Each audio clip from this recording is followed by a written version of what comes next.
बिस्मिल्लाहिर्रहमानिर्रहीम। आज मैं बना रही हूँ पुदीने की लस्सी। ये मैंने आधी प्याली ले लिया पुदीना, ताज़ा पुदीना मैंने ले लिया।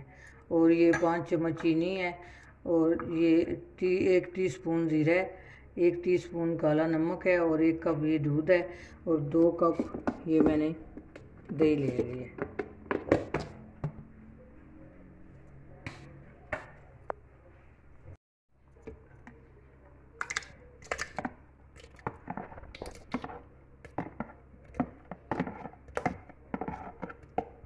ये 2 कप मैंने दही डाल लिया इसमें।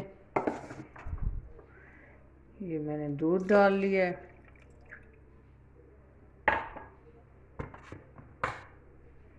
ये इसमें मैंने ज़ीरा डाल लिया है। ये काला नमक डाल लिया है।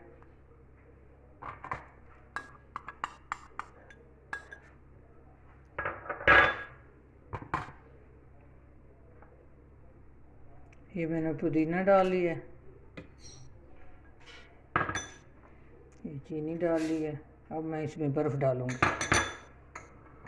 बर्फ़ डाल रही हूँ।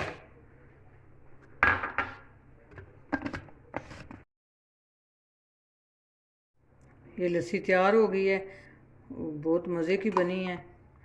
और लस्सी तो वैसे ही ठंडी होती है, और पुदीने से और ही ठंडी हो जाती है, इसका तसीर भी ठंडा हो जाता है।